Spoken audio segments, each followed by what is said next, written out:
So like I said a few days ago when I uploaded the Dark and Twisted video, my boyfriend wants to kill me, so these videos starting today will just basically be all mixed up. I have no idea which one is supposed to come first, so I apologize for that. At this point I have 87 videos right here downloaded that I have to react to, so at this point I'm just going to close my eyes and just choose a video, and then the video I chose right now is Creepy Craigslist Roommate True Horror Stories Animated, 2 True Horror Stories Animated.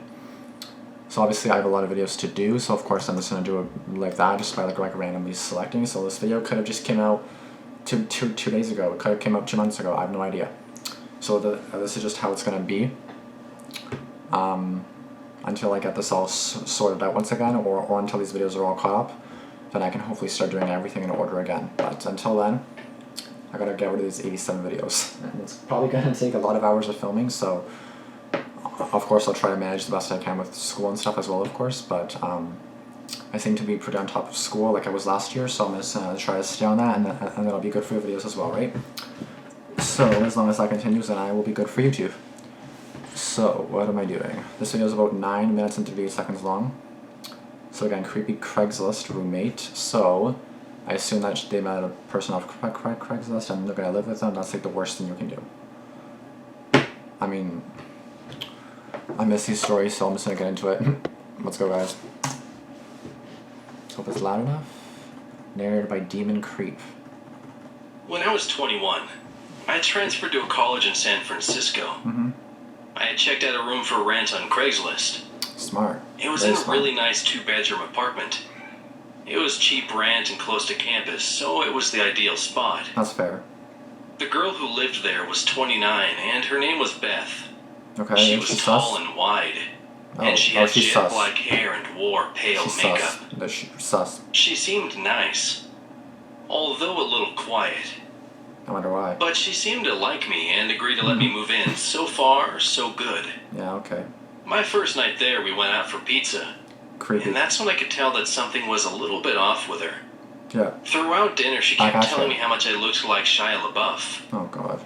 I didn't know what to say, so I just shrugged it off with a thanks. Shia? That's a girl, isn't it? I look nothing like Shia LaBeouf. So it just didn't make any sense to me. When we got back home, she asked if I'd seen her room yet. I said no, and so she took me to see it. Why would I just go into her room? Her walls were covered in posters of Shia LaBeouf. She even had printed out photos of him all over her mirror. She owned all of his movies. I didn't know what to make of it. It was creepy. So I was a little bit upset. The whole night she'd been saying I look like him. And now it's obvious to me that she's obsessed with the guy. A few weeks passed, and I never really saw her that much. We didn't spend any time together, really. She would come home from work and practically run to her room. Sus. She would spend the whole night in there. Sus. She had this creepy, high-pitched giggle. And I would hear her giggling through the walls all night. I wondered what the hell she could possibly be doing. I'm just gonna move out now. Occasionally, she would come out and talk for like 2 minutes. And she would always be slurring her words. So I suspected she was drinking a lot. Sometimes she wouldn't say anything, and she would just stand in the hallway and watch me in the living room. 5 red flags, 10 red be flags. Surprised and say, "Hello, Beth." And then there would be this long, awkward pause, and she would give out her creepy, high-pitched giggle. It was uncomfortable being around her. I've had enough of this. She gave me the chills. One night, I woke up at around 2 a.m. because I heard what sounded like the front door being unlocked. Red flag. I came out of my bedroom and all the lights were off, but I could still see Beth standing at the front door. She had her face against it, and she was turning the lock back and forth over and over again.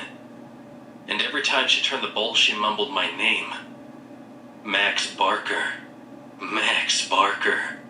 Max Barker. Oh, God. Seeing her standing in the dark and mumbling my name really freaked me out. It's like that she thinks that that's his room. And it doesn't help that she kind of looks like a bigger version of the girl from The Ring. I just quietly went back to my room and tried to sleep. I had to watch The Ring, so I'm not laughing, I'm sorry. One night, I was watching Gladiator, and she stumbled out of her room and turned on the living room light. That's terrifying. Forcing me to pause the movie, which was annoying. She then asked me if I wanted to hear about her ex-boyfriend. No. It was an uneasy segue into the topic.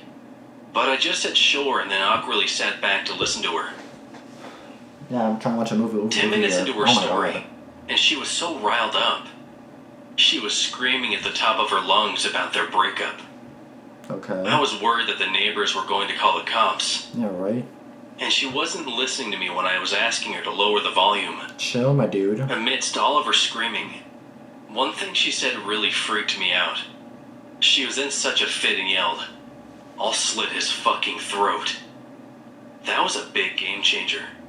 That's what changed it I had no for idea you? what this girl was capable I of. would have hauled ass to freaking She was get practically a into this. stranger, and everything I had seen was becoming alarmingly disturbing. After a few more minutes, she told me thanks for listening, and she started doing her giggle. Stop.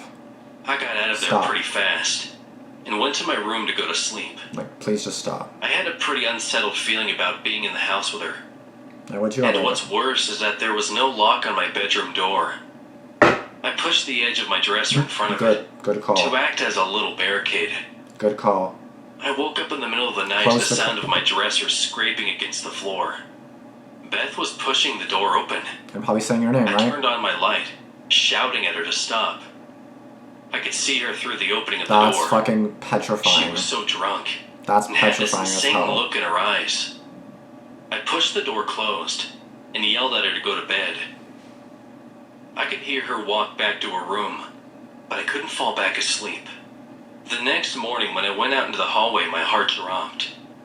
I saw one of her steak knives was on the floor by my door. Oh my God. I got goosebumps all over my arms. Okay, you best. All I I don't know could why think the about fuck was are you her still saying even she'd there. slit the guy's throat.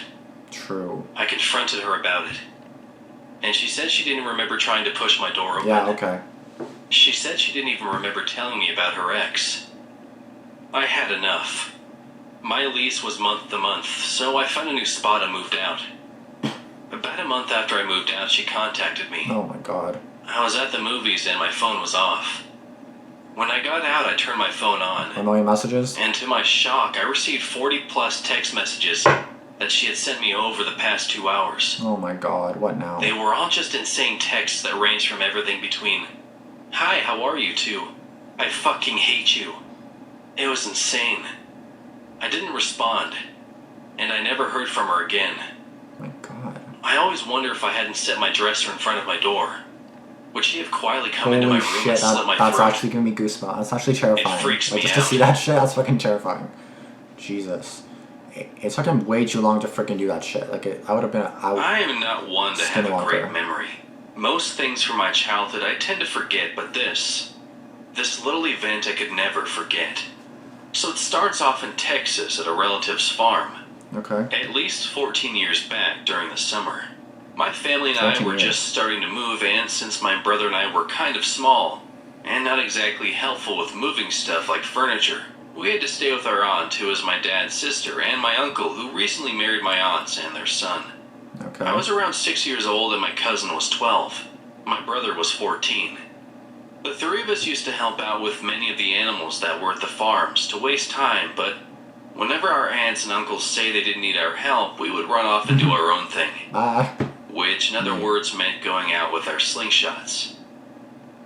This one day, our uncle told us that we could stay out as late as we wanted, so this meant we didn't have to come back before sundown like we usually did. Why? The three of us, I my feel like cousin, Uncle my Sus. brother, and I, decided that Or we were Uncle going to Sus. go out as far Just as we saying that right now. possibly could from that farm and practice with their flimsy slingshots. Looking back at this, it's kind of funny how the three of us thought we could get anything and everything with a rickety slingshot. After a couple of hours and not finding anything and being at least a mile or two from the farm, we decided to go back. On the way back, we saw what we all thought was a coyote on the way back, near the chicken pen. Seeing that it would take a long time to grab our uncle, the three of us with our flimsy slingshots tried to take care of it. Big mistake. The coyote turned around and started to slowly walk at us. Yep. The closer it got, the bigger it seemed to get. Oh my God. And soon I realized that it was not a coyote, but That's not- some sort of creature That's no with coyote. some long wire-like hair, It's red a all over its skinwalker face. story, It so. was out of nowhere. My brother dropped his slingshot, grabbed me, and started bolting towards the house with our cousin following behind, screaming at us to run. Oh, I yes. can't remember how long it took us to actually make it inside that house, but I was so happy to make it inside. No curtain. Whatever that thing was Why? stayed outside watching us. It wasn't until our aunt saw it outside that it left. My aunt thought it was just a coyote, but my cousin was sure it was a skinwalker.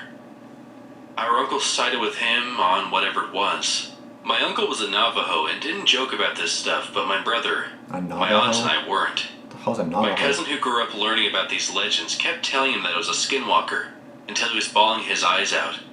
Our uncle decided to believe him and fortify the house the best he could that night. The next day we went outside and found all the chickens torn apart outside their Oh, pens. shit. My parents came that same day to pick up my brother and I, mainly because our uncle was calling them frantically and they worried about our safety. Mm. I rarely keep in touch with those relatives anymore due to my family moving all those years ago. And whenever I do, we never bring up the incident anymore, out of fear that it may have actually been a skinwalker. It could have been. You never know, to be honest. So obviously not too much to say on the second one, the second story. I have more thoughts on the first one, and that fucking guy and that freaking girl. Jesus. Oh my god. Alright, well. That was a good video, though.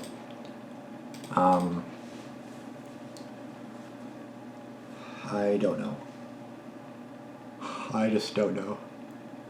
I swear that, when I sit down for a while, and I didn't get the best amount of sleep last night, so like when I sit, I just kind of fall asleep and stuff, and in the beginning I was more active, because like I was pissed, and I still am pissed. But that second story though, that's obviously scary to encounter like a skinwalker. I'd be freaking petrified too, don't get me wrong and stuff. But, I don't know, like the fact that they were just trying to like, throw shit. Don't do that. Don't do any kind of animal, skinwalker, anything. A person. Don't throw anything at a random person unless they're attacking you or some shit. You know what I mean? But don't start attacking something random that's not doing shit to you. Because then that's gonna make them do shit to you, and then you're fucked. So that's gonna be a first video though. Again, that first person. I don't know why the hell he didn't move out ASAP.